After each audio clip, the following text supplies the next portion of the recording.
이 얘기를 좀 하나하나씩 해보겠습니다. 서울중앙지검 얘기와 추미애 장관 얘기인데요.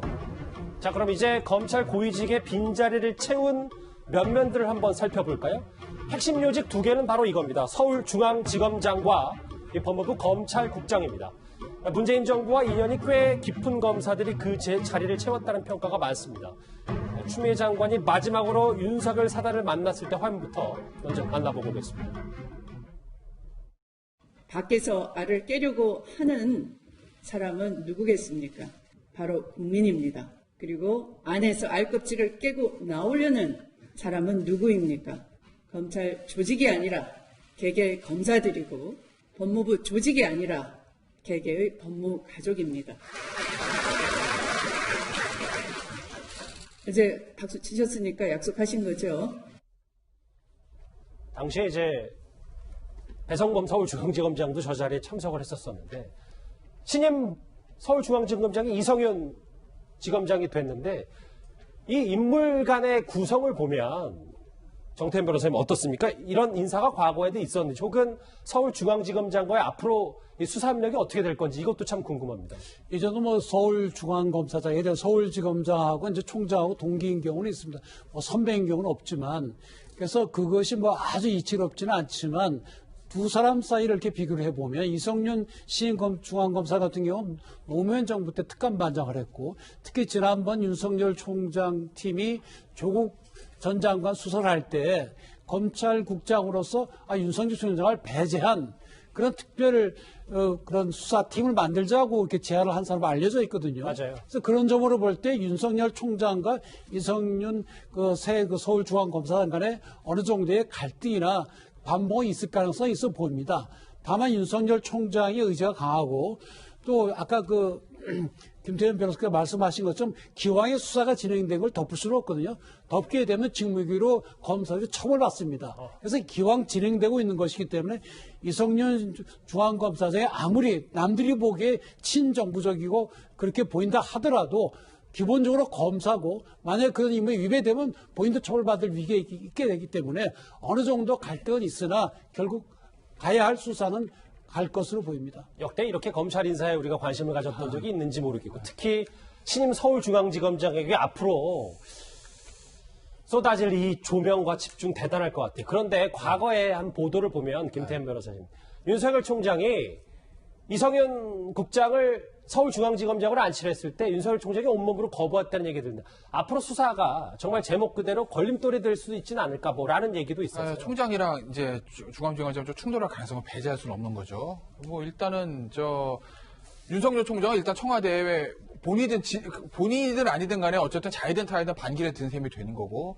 자, 이성윤 중앙지검장에서 우리가 좀 얘기를 해봐야 되는데 잠깐 얘기를 드리면 뭐 일각에서는 청와대 인사 이렇게 돼 있습니다. 지금 겉으로는. 근데 실제로 뭐 저 사람의 속마음이 어떤지는 알 수는 없어요. 다만 이 고위 인사들 같은 경우에는 그 사람이 살아온 양력과 경력을 보고 우리가 판단할 수밖에 없거든요. 근데 보시면 노무현 전 대통령 때 특감반장 했었죠. 당시에 이제 문재인 대통령 민정수석하고 그 다음에 비서실장 지냈고요. 문재인 대통령의 대학 후배다. 뭐 대학 후배라고 해서 다 친한 건 아닌데 어쨌든 학맥은 있는 거예요. 제가 더 중요하게 보는 건 현 정부 들어와서 이성윤 중앙지검장의 커리어 패스입니다.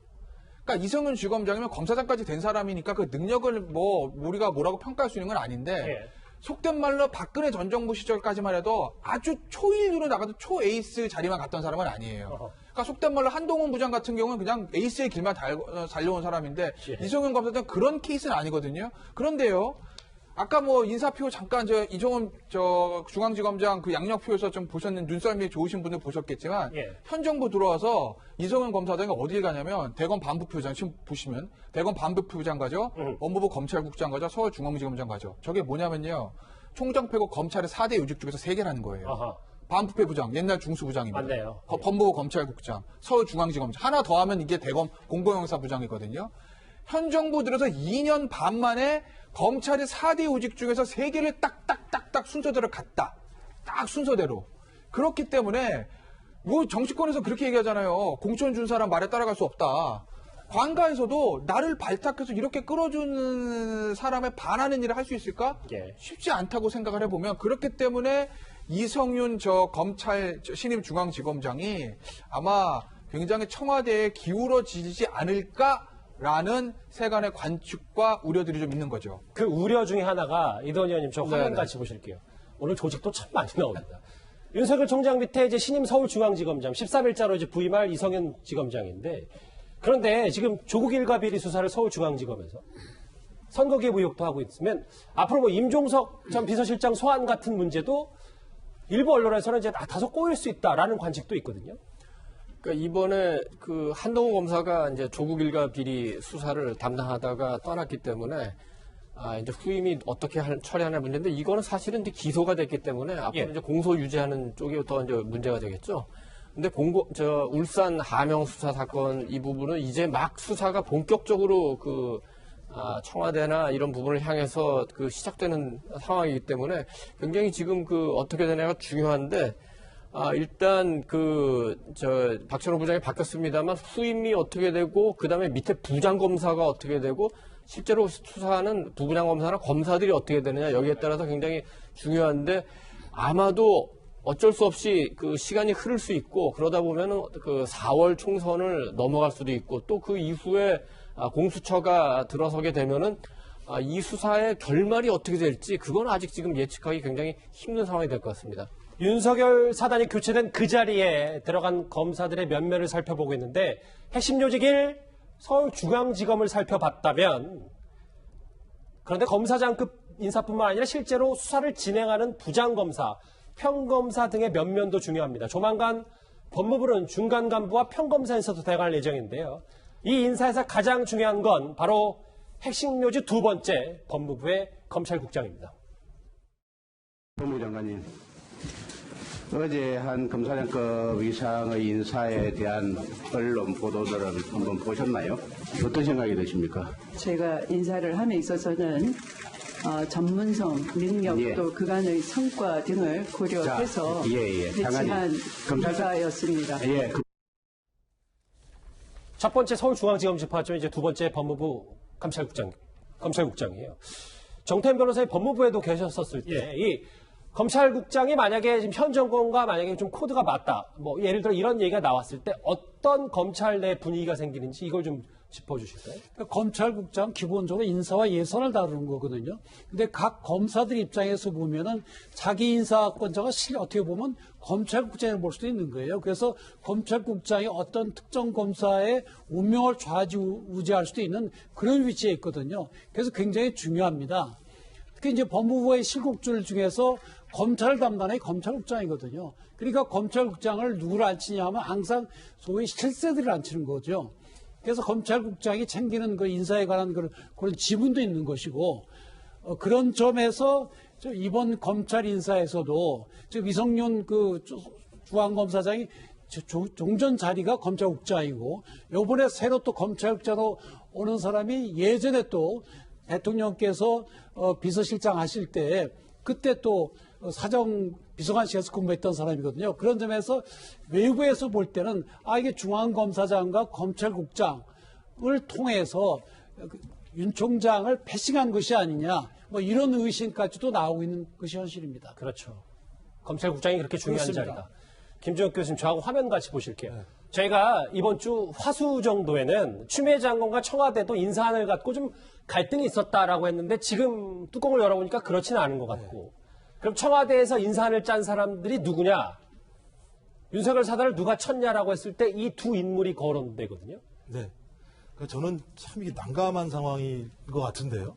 일단 뭐 여기 나왔지만 최광욱 공직기관 비서관 같은 경우는 조국 전 장관 아들 인턴 직면서 발급했다는 의혹을 받고 있는 상황인 거고 이광철 민정수석과도 마찬가지겠지만 선거 개입 의혹을 받고 있는 상황인데 이 두 사람이 소위 경찰의 세평을 받아서 많은 부분들이 의혹을 갖고 있는 게 뭐냐면 민변 출신인 두 사람이 인사안을 만들어서 이것들을 강행했다. 이 강행 과정에서 제가 볼 때는 추미애 법무부 장관이 얼마나 큰 역할을 했는지 모르겠지만 저는 적어도 이 정도 상황을 본다면 청와대 입장이 가장 강력하게 가져졌다고 생각이 들거든요. 예. 이랬을 때 소위 이 인사가 어떻게 되느냐 많은 분들 지금 얘기가 나오는 게 뭐냐면 대체 친문 인사 아니냐 이런 얘기를 듣지 않습니까? 그랬을 때 지금부터 진행되고 있는 수사에 대해서 정치적 중립을 지킬 수 있다라고 판단할 수 있을지에 대한 문제 하고요.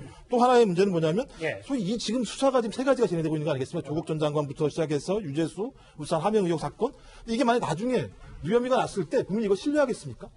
저 이런 문제가 굉장히 있는 거죠. 국민 신뢰도 그다음에 정책 중립도 지킬 수 없다라고 얘기한다면 이 인사가 따지고 나중에는 대통령에게 분명하고 분명히 들어올 수도 있다, 돌아올 수도 있다는 생각이 분명히 드는 거고요. 예. 또 만약 이 두 분이 나중에 어떻게 될지 모르겠지만 사법적 판단에 의해서 만약에 혐의가 입증이 됐을 때 저희 지금 벌어지고 있는 검찰에 대한 인사라고 하는 것이 얼마나 정치적인 지를 드러날 수 분명히 있기 때문에 저는 왜 이런 사태가 벌어졌느냐. 아까도 말씀드렸지만 제가 볼 때 상당히 오만하다는 생각이 드는 거예요. 자기들은 옳다라고 생각하는 거예요. 그러니까 적어도 대통령 인사권은 고유한 권한이지만 그 권한들은 적어도 국민들의 눈높이, 상식적 수준에서 진행되지 않는다고 얘기한다면 나중에 그 인사에 대해서 국민들이 상당 부분들을 예를 들면 불만을 품을 수밖에 없게 되는 거고 저희 검찰, 그다음에 청와대에 믿을 수 없기 때문에 저는 왜 이런 인사를 계속 진행했는지 지금도 저는 의아해요. 이 부분에 대해서. 수사 대상자들이 이 검찰 인사, 윤석열 사단을 교체하는 인사를 짰다 뭐 이런 얘기까지 나오면서 여러 비판의 목소리도 있고 뭐 반대로 뭐 응원의 목소리도 분명히 있고요. 자, 검찰 인사의 후폭풍은 이제 추미애 장관에게로 향하는 분위기입니다. 윤석열 총장을 무시한 채 절차적 문제를 알고도 인사를 밀어붙였다는 비난도 일고 있는데요. 그런데 오늘 추미애 장관이 국회 법사위에 출석해서 이런 얘기를 했습니다. 같이 들어보시죠. 명백히 검찰청법 34조에 위반되는 인사라는 거죠. 그렇게 생각 안 하십니까? 제가 위반한 것이 아니고요. 검찰총장이 저의 명을 거역한 것입니다. 모든 일정을 취소한 채로 무려 6시간을 기다렸습니다. 그러나 검찰총장은 제3의 장소에서 인사의 구체적 안을 가지고 오라라고 법령에도 있을 수가 없고 관례에도 없는 그런 요구를 했습니다. 이동희 의원님, 저는 오늘 그 추미애 장관의 이 말, 검찰총장이 어제 원래 인사 안 조금 의논하려고 불렀는데 오지도 않고 4명을 거역했다라고 했는데 제가 거역이란 단어가 궁금해서 제가 좀 사전을 찾아봤더니 좀 읽어볼게요. 윗사람의 뜻이나 지시를 따르지 않고 거스르다 라는 표현을 추미애 장관이 썼습니다.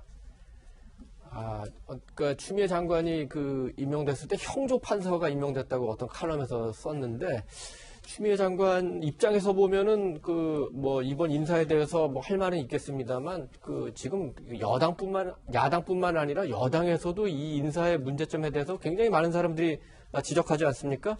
지금 이제 가장 중요한 거는 검찰총장의 의견을 들었느냐 이제 이 문제인데 예. 지금 어제 집무실에서 오래 기다렸다고 하지만 윤석열 총장 입장에서 보면은 청와대하고 법무부가 다 만들어 놓은 안을 갖고 나를 불러서 그냥 통과 의뢰만 요식행위만 해가지고 추인한 걸로 그렇게 절차를 밟아서 넘어가려고 하기 때문에 자기는 응할 수 없었다 이렇게 되는 거 아닙니까? 예. 그런데 검찰총장의 의견을 들어야 되는데 검찰총장 의견 안에는 아마도 추미애 장관이 의견 없음이라고 썼다는 지금 보도가 나오는데 과연 윤석열 총장의 의견이 없었을까요? 아무튼 이번 인사에 어떤 문제점을 또 상징적으로 말해주는 대목이 또 아닌가 싶습니다. 지금 추미애 장관은 30분이 아니라 과천청사에서 윤석열 총장이 6시간이 기다렸다. 그래서 제명을 거역한 겁니다라고 단호하게 얘기를 했는데 정태현 변호사님. 그런데 오늘 청와대에서도 조금 전에 입장을 냈는데 이 의견 조율 과정에서 원만치 않았던 부분에 대해서 유감을 청와대가 좀 표명을 했어요. 그러니까 얼핏 보면 결국 법무부 장관이 제청하는 데 있어서 검찰 측 의견을 못 듣는 그 사실 자체에 대해서 유감을 표현한 것처럼 보이기는 하지만 그 뒤에 숨어 있는 것은 왜 검찰총장이 장관의 말을 듣지 않느냐 이런 비난으로 해석될 수도 있거든요. 예. 그런데 법무부 장관이 검찰총장을 일반 다른 조직처럼 불러서 야단치고 하는 그런 조직이 아닙니다. 왜 그런가 하면 장관의 경우에는 특정 사건에 가서 총장만을 지휘하도록 되어 있고 그렇게 되어 있거든요. 예. 그래서 수사의 총책임자는 검찰총장입니다. 그래서 오라갈 때 알았다 해가지고 그것이 명을 거역했다 이렇게 얘기하면 굉장히 넌센스입니다. 그러니까 대통령이 그랬잖아요. 문재인 대통령이 법무부 장관이 검찰의 최종 감독자다라고 그런 걸 통칭하기에는 좀 다소 무리가 있다는 그렇습니다. 말씀이시죠? 수사의 총책임자는 검찰총장이고 수사를 직접 지휘 감독하는 사람도 총장입니다. 장관은 할 수가 없고 개별 사건에 관해서는 총장만을 지휘할 수 있을 뿐입니다. 그러니까 추미애 장관과 청와대, 더 나아가서 이번엔 여당까지 검찰 인사는 비정상을 정상으로 되돌려 놓는 작업이다. 윤석열 사단에 꽤 문제가 있었다. 이렇게 오늘 주장을 했습니다. 권력기관 아니겠습니까? 검찰만 해도 과거 이런 폐해가 권력기관 실제로 물리력을 가진 기관에 이런 사단이 만들어지면 큰 폐해가 있었죠. 대표적인 게 전두환 사단에서 하나회 아니었습니까? 이런 사조직과 같은 인사, 특정 인물을 중심으로 한 이 계보성 사단을 만드는 것 자체가 매우 부적절해요. 김태현 변호사님, 오늘 여당 수석 대변인은 과거에 김영삼 대통령이 하나의 척결을 했을 때 있잖아요. 취임하자마자. 그러니까 추미애 장관도 이제 취임하자마자 윤석열 사단을 친 게 하나회에 좀 비유를 했습니다. 저 질문을 하시려고 아까 저보고 왜 한 번에 다 말씀하시려고 그랬나 봐요. 아까 한 얘기 한 번 더 할게요. 예. 하나회가 뭐가 다른지 말씀드릴게요. 하나회 척결 YS가 했죠. 하나회 누가 만들었습니까? YS가 만들었어요? 아닙니다. 전두환 노태우 군부 실질 대통령이 만든 거를 그걸 나중에 YS가 척결한 거잖아요. 예. 그러면 윤석열 사단 누가 만들었죠, 이거? 누가 만들었어요? 작년 7월에 그 발탁 인사사도 다 만들어진 겁니다. 그렇지 않습니까? 올 윤석열 당시에 당시가 청와대가 있죠? 당시 장관은 아마 박상기 장관이었던 거 기억하는데 박상기 장관이 제청회가 대통령이 결국 사인한 거죠. 당시에도 아마 윤석열 총장이랑 의견 들어서 협의는 했을 겁니다. 어쨌든 당시에 윤석열 총장이 내가 아끼는 내 사단들 이렇게 해주십시오. 뭐 그렇게 했는지 모르겠으나 그렇게 했다 하더라도 그걸 제청해서 결재한 건 현 청와대잖아요. 윤석열 사단 누가 만들었습니까? 현 청와대가 만든 거예요. 그리고 지금 해체를 한 겁니다. 차이가 뭐가 있냐라는 거죠. 6개월 만에 무슨 차이가 있길래 당시에는 발탁 인사를 해서 스크럼을 딱 짜주고 지금은 뿔뿔이 흐트러뜨렸나. 그때는 적폐 수사에 대한 지금은 울산시장 하명수사 의혹, 조국 전 장관 사건 수사, 유재수 씨 감찰 무마 사건 수사와 같은 청와대를 향한 수사, 이 부분에 대한 책임을 묻는 이런 부분 아니겠어요? 칼을 밖으로 향하느냐, 칼이 안으로 들어오느냐, 이 차이를 가지고 당시에 만들었던 윤석열 사단을 지금 해체시킨 거 아닙니까? 알겠습니다. 잠시만요. 지금 밑에 자막 한번 저하고 같이 보실게요. 자막을 좀 부탁드릴게요. 왜냐하면 방금 전에 저희 제작진으로부터 받은 뉴스인데 이낙연 국무총리가 윤석열 총장이 추미애 장관의 요구에 불응한 것이 유감이다. 대응하라. 계속 읽어보겠습니다. 경로했다는 표현까지 나와서 그러니까 이 검찰 인사안을 두고 윤석열 총장 의견을 들으려 과천청사를 불렀는데 그거에 대해서 거부했다. 이것 자체가 좀 유감스럽다는 게 지금 이낙연 총리의 입장입니다. 그래서 대응을 검토해서 실행하다. 국무총리가 직접 법무부 장관에 지시했는데 이도원 의원님, 네. 이 정도의 경로, 총리의 수준이면 윤석열 총장을 이 검찰 인사안 말고도 다시 어제 과천청사 가지 않은 거에 대해서도 문책하겠다 뭐 이런 뜻입니까? 상황이 조금 더 심각해질 수도 있을 것 같은데 지금 이 총리가 한 얘기를 보면은 단순히 유감스럽다고 한 게 아니라 사실상 항명으로 판단해서 관련 조치를 취할 것을 추미애 장관에게 지시했다 이렇게 되면은 인사 관련해서 그걸 항명으로 규정하고 말하자면 사퇴와 관련된 어떤 조치를 받겠다는 그런 뜻으로 읽히는데 거치까지 염두에 둔 지금 말이라는 이 말로 보면 그렇습니다. 이번 인사에 전혀 관여도 하지 않은 이낙연 총리가 왜 청와대 대신 이렇게 나섰는지 모르겠는데 아마도 이낙연 총리는 지금 곧 선거에 출마할 걸로 지금 얘기되고 있죠. 총선에 나가기 전에 어떤 마지막으로 청와대를 위해서 뭐 어떤 역할을 하는 건지 특히 이제 선거에 나가고 지금 뭐 대선 후보로도 거론되니까 이 현 정권의 지지층에 대해서 굉장히 의식을 하지는 않을 수 없을 것 같은데 이 총리는 법을 전공하신 분이죠.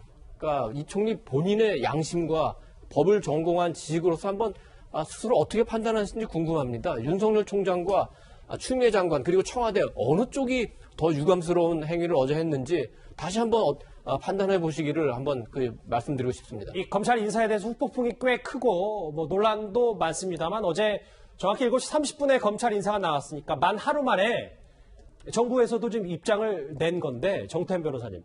그런데 어제 윤석열 총장이 과천청사에 가지 않은 이유 요식행위니까 자기가 가서 어떤 의견을 내도 어차피 다 정해진 수순이었다라는 입장 때문에 1시간 전 호출, 인사위 30분 전 호출을 거부한 거거든요. 그런데 그렇습니다. 이낙연 총리가 저렇게 얘기했다. 좀 더 어떻게 해석을 해봐야 됩니까? 글쎄, 1월 16일 이전에 사퇴하셔야 되는 분 아닙니까? 그래서 과연 총리로서 저런 말씀을 하시는 것인지 지금 요번에 어디 선거 나가시려고 준비하시는 자세로 하시는지 모르겠지만. 잠시만요. 예, 너무 선거를 관련해서 연관돼서는 분석하지 예, 근데 말아주시고요. 예, 일단 저 말만 한번 볼까요? 종전에 총리께서 하시던 말씀하고 너무 다른 것 같습니다. 지금 그렇게 해서 총장을 징계도 하시겠다는 것인지 굉장히 비현실적이고 그런 선이 나타나면 국민의 저항이 있을 건 틀림없거든요. 예. 그래서 저런 말씀은 옳지 않은 걸로 보입니다. 아마 여기 계신 두 분의 말씀을 종합하면 윤석열 총장의 거취까지 염두에 둔 총리의 발언 아니냐. 알겠습니다. 이 부분은 여기서 정리를 하겠습니다.